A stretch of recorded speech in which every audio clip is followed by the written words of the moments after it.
Hello friends, this is Kumar and I welcome all of you to my YouTube channel. Friends, in this video we are going to discuss a very famous, a very important poem written by John Keats, born 1795, died 1821, and it is entitled as Ode to a Nightingale. Ode to a Nightingale is very famous, is a very beautiful, is a very lyrical and is very natural poem. So let us have a brief introduction to the poem. Keats wrote this poem in the early months of 1819. He was then living with one of his friends at Hampstead in London. A nightingale had built her nest in the garden. One morning, Keats sat down under the tree and composed a poem containing his poetic feelings about the nightingale's song. This poem was his Ode to a Nightingale. Keats wrote this poem soon after the death of his brother Tom. The poet was deeply attached to his brother. He nursed him till the end. Now he keenly felt the tragedy of a world where young man grows pale and spectre thin and dies. The song of the nightingale aroused in the poet a longing to escape from the world of sorrows to a world of ideal beauty. The poet doesn't think of the nightingale as an individual bird. He thinks of its song which has been beautiful for centuries and will continue to be beautiful in future also. In this poem, he contrasts the immorality of the nightingale with the mortality of human beings. He also contrasts the happiness and joy of the bird with the sorrows and sufferings of the human bird. Now let us discuss the poem Ode to a Nightingale by John Keats in detail line by line. My heart aches and a drowsy numbness pains my sense as though of hemlock I had drunk. Aches means feeling sleepy. Numbness means loss of physical feeling. Hemlock is a kind of poison. There is pain in poet's heart. His body is feeling a pain of drowsy numbness.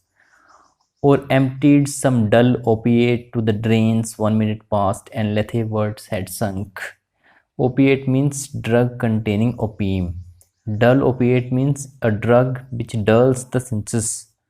To the drain means to the dregs, all of it, to the last drop. Lethe words means towards the land of forgetfulness or oblivion. It is as if I have drunk of hemlock. Hemlock, a kind of poison that is contained, a kind of poison that is obtained from a plant. Or it is as if only a moment ago I had drunk every drop of a drug mixed with opium and sunk towards the land of forgetfulness. It's not through envy of thy happy lot, but being too happy in thine happiness. It is not because of any envy of your happy lot. On the contrary, it is because I am feeling excessively happy in your happiness. That thou light-winged Dryad of the trees, in some melodious plot of Vechen green and shadows numberless, singest of summer in full-throated ease. Light-winged means capable of flying without much effort. Dryad is a wood nymph. Here it means the nightingale. Melodious plot of Vechen green means a piece of grassland where green beech trees are growing and which is full of nightingales' melodious song. Full-throated ease means in a loud voice effortlessly. That thou light-winged Dryad means you are a light-winged Dryad of trees. You are sitting somewhere in the green beech trees that are casting their numberless shadows. You are singing of summer in full-throated ease, and thus you have filled the place with your melody. In this stanza, the poet says that his heart aches and his body is benumbed as he hears the song of nightingale. He feels as if he has taken a benumbing poison or a dulling drug. This effect is produced on him by the song of the nightingale that is singing joyfully among the green beech trees. The poet calls the nightingale a light-winged nymph of the trees. He goes into a state of swoon or oblivion on hearing the ecstatic song of the nightingale. This effect is produced on him because he feels an excess of happiness in the word's song. Now let us read the second stanza. Oh, for a drought of vintage that hath been cooled along the edge of the deep delved earth, tasting of flora and the country green. Vintage is sweet wine. Deep delve means dug deep. Flora is the goddess of flowers and suffering. Oh, for a draught of wine that has been cooled for a long time in the deep dug earth. Oh, for a wine that has in it the smell of flowers and the country green. Dance and provincial song and sunburnt mirth. Oh, for a beaker full of the balm south, full of the true, the blushful Hippocrene. Provincial means province is the name of a region in southern France. It is famous not only for its wines but also for its love of song and dance. Sunburnt mirth means people with sunburnt faces dancing and making merry in the sun. The warm south means wine from the south of France. Hippocrene means the name of the fountain of the Muses. It was struck by the hoof of the winged horse Pegasus out of Mount Helicon where the Muses lived.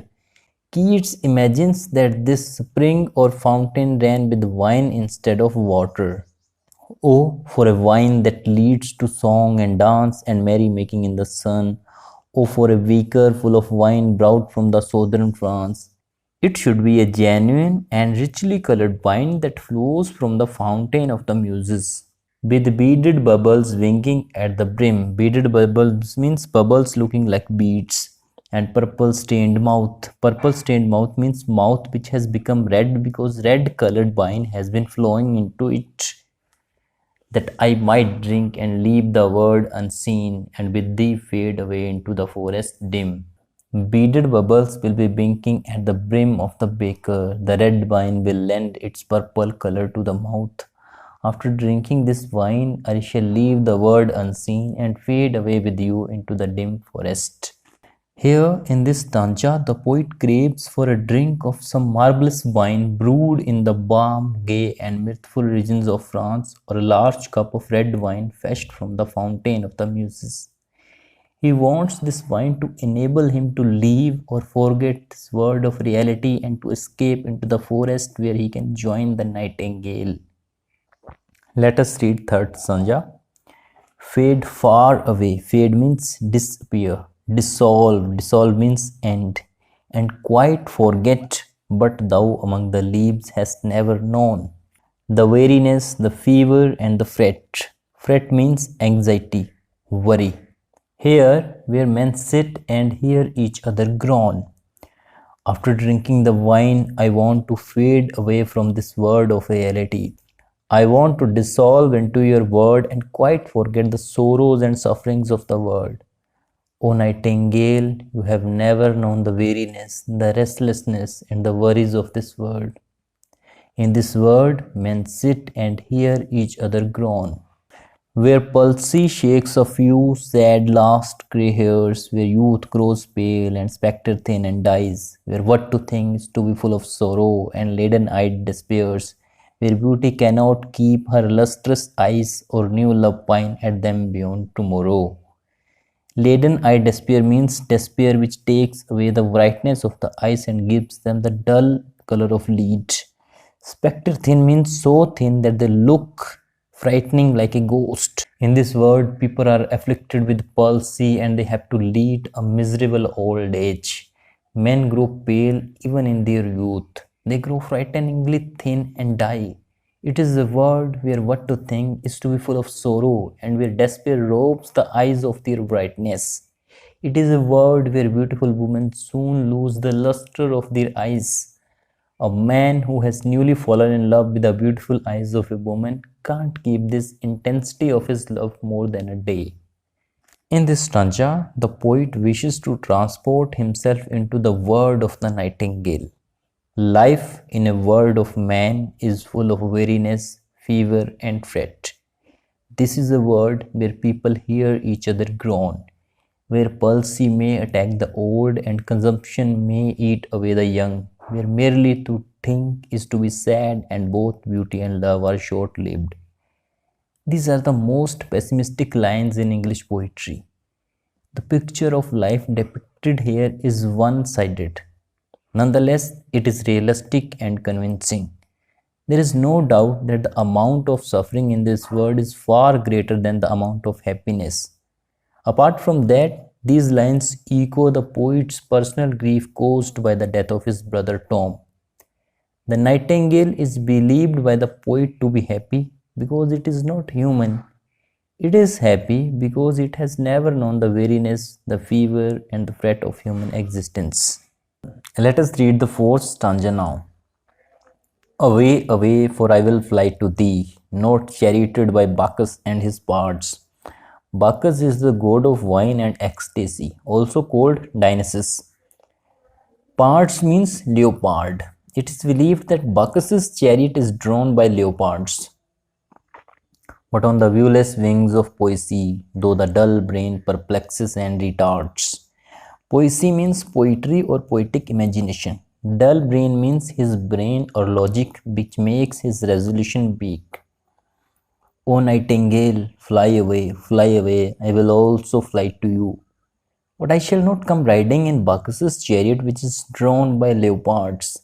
I shall come on the invisible wings of my poetic imagination, though my dull brain beacons my resolution and hinders my flight to you. Already with thee tender is the night, and happily the queen moon is on her throne. Happily means by chance or luck. Clustered around by all her starry face. Face means fairies. But here there is no light, save what from heaven is with the breezes blown through wondrous glooms and winding mossy ways. Wondrous means clothed with the fresh green of vegetation. Glooms means deep shadows. Mossy ways, here it means the thick leaves and branches of trees overgrown with moss. But lo, I am already with thee. How soft is the night. Luckily, the queen moon is also on her throne. All her starry fairies are gathered around her, but there is no light here in the forest where we are. The only light that comes here from heaven is due to the breeze. They blow through the thick leaves and branches of the trees overgrown with moss. Thus, the light of moon can find its ways through them. In this stanza, the poet dismisses the idea of wine. He decides to fly to the forest on the wings of his poetic imagination. He rejects Bacchus and seeks the help of poesy. The next moment, he feels himself transported into the forest. The moon is shining and is surrounded by stars. But the forest is dark because very little light can pass through the thick leaves and branches of the trees.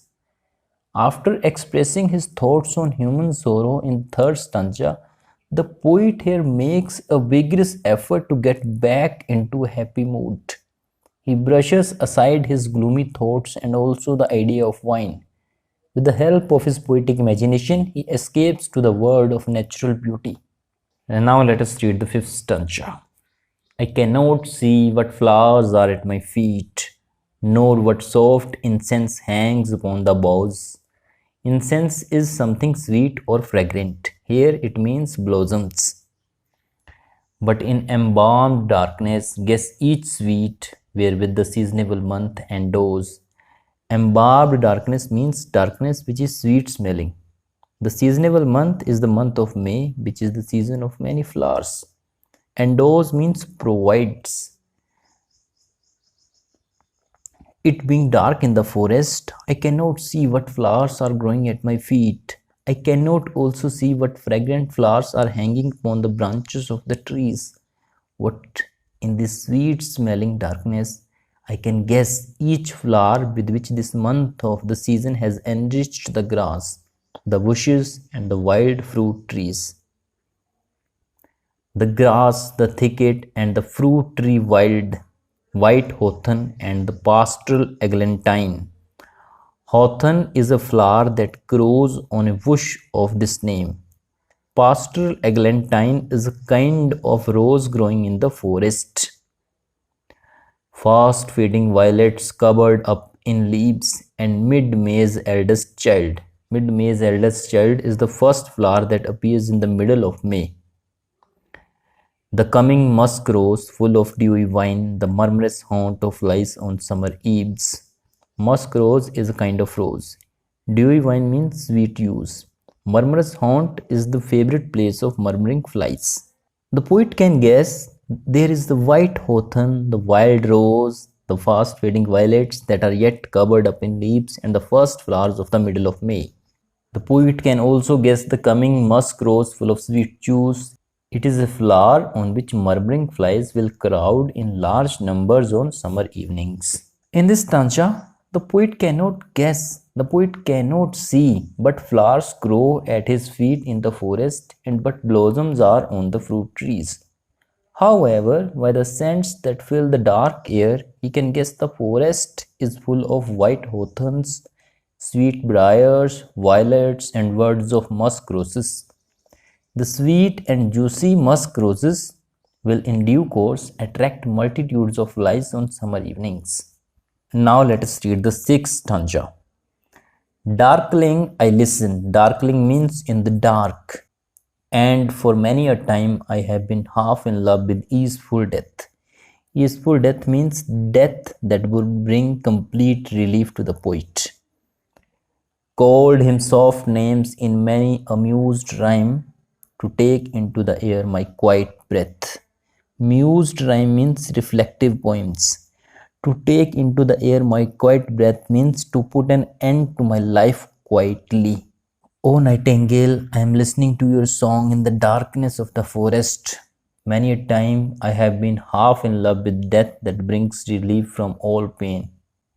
I have addressed him with soft names in many of my reflective poems. I have asked him to take away my breath in the air quietly.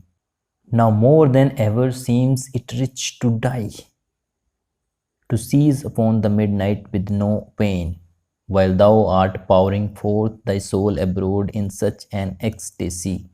Ecstasy means a state of great joy. Still wouldst thou sing, and I have ears in vain. To thy high requiem become a sword. Requiem is a funeral song. Sword is a piece of earth with grass growing on it. Now, more than ever, I feel it a nice thing to die. It would be a nice thing to die with no pain at midnight while you are pouring out the joys of your soul in such a rapturous song. Your song will continue even when my ears can hear no longer. I will become simply a sword to your great song. As the poet hears the nightingale's song in the darkness of the forest, he remembers how on many occasions he has wished for death that would release him from all the burdens of life. More than ever before, he now feels a desire to die, though he would like to die a painless death, to seize upon the midnight with no pain. The nightingale will continue to pour forth its ecstatic music when the poet is dead and has become completely deaf to it. It should be noted that the mood of the poet has again changed. He started the poem in a mood of ecstasy, which changed into a mood of extreme sorrow in the third stanza. In the fourth and fifth stanzas, he changed back into a joyous mood. Now, in the sixth stanza, he expresses a wish to die.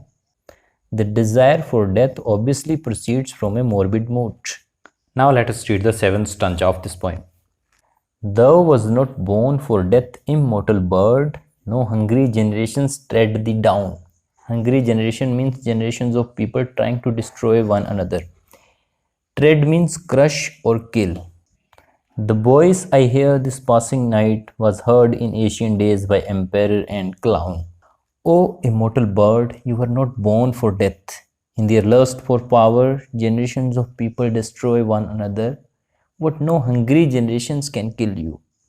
The song that I am hearing this passing night was heard in ancient days also by kings and their clowns. Perhaps the self-same song that found a path through the sad heart of Ruth when sick for home. Ruth's story appears in the Bible. After her husband's death, she migrated to another land to share her mother-in-law's troubles. There she gleaned corn in the field of a kinsman. She stood in tears amid the alien corn. Alien corns means foreign. The same that oft-time means often, hath charmed magic casements opening on the foam of perilous seas in fairy lands forlorn. We are here to imagine some strange, far-off, lonely, enchanted land of beauty and mystery. We have to suppose that in this land is situated a palace or a castle on the shore of a stormy ocean. Further, we have to imagine that the windows of this palace or castle open on a view of the ocean. The foam-covered waves of the ocean are rising high and striking against each other. There is some kind of magic about these windows. In other words, some supernatural power controls them. Perhaps it is the same song that was heard by Ruth when she stood in tears in a cornfield. It was an alien land where Ruth was feeling sick for home. It is the same song that charmed the magic windows of a castle in a forlorn fairyland. The foam-covered waves of the dangerous sea beat against the shore of the fairyland. In this stanza, the poet contrasts the mortality of human beings with the immortality of the nightingale. He says that the nightingale's song has not changed over centuries. The voice of the nightingale which he now hears is the same as was heard in ancient times by emperor and clown, the same as was heard by the miserable Ruth as she stood in the alien corn. It is the same voice which has often cast a spell upon the enchanted windows of a castle situated on the shore of a dangerous ocean in fairylands forlorn. It may seem illogical when the poet calls the word immortal, but here he is referring to the continuity of the word song which has remained unchanged throughout the ages. He certainly does not mean that the individual word is immortal. He only takes the nightingale's song as a symbol of permanence. Generations pass, yet the song of the nightingale continues from age to age.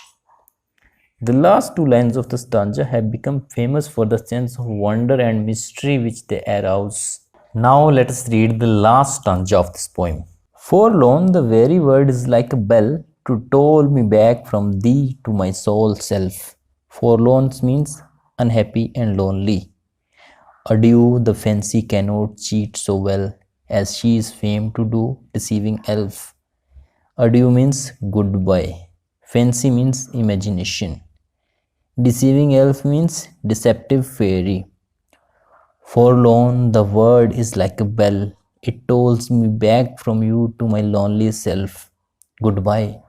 Fancy can't cheat so well as she is famed to do. It is a deceiving elf. Adieu, adieu, thy plaintive anthem fades, past the near meadows over the still stream. Plaintive means mournful. Plaintive anthem means sad song. Up the hillside, and now 'tis buried deep in the next valley glades. Valley glades means open spaces of the valley. Was it a vision or a waking dream? Fled is that music. Do I wake or sleep? O nightingale, farewell. Your sad song fades away as you go flying over the meadows, over the silent stream, and up the hillside. And now it is buried deep in the glades of the next valley. I can hear it no longer. Was it a vision or a waking dream? That music has fled away. Do I wake or sleep? The word forlorn acts on the poet's mind like the ringing of a bell. It reminds the poet of his own forlorn condition. The word flies away and its song becomes fainter and fainter. The poet's imagination, which had carried him into the forest, also declines, and ultimately his poetic vision fades altogether. He comes back from the region of poetic fancy to the world of reality. After all, the fancy cannot cheat so well as she is famed to do. Here, our present poem, Ode to a Nightingale by John Keats, finally ends. I hope you have understood the poem very well. And still, if you have any doubt, please write it in the comment section and I will try to answer your question. If you like the video, if you understand the poem, then please like, share and comment on the video, and please subscribe the channel for further such updates. This much all from us now. Thank you very much for joining us.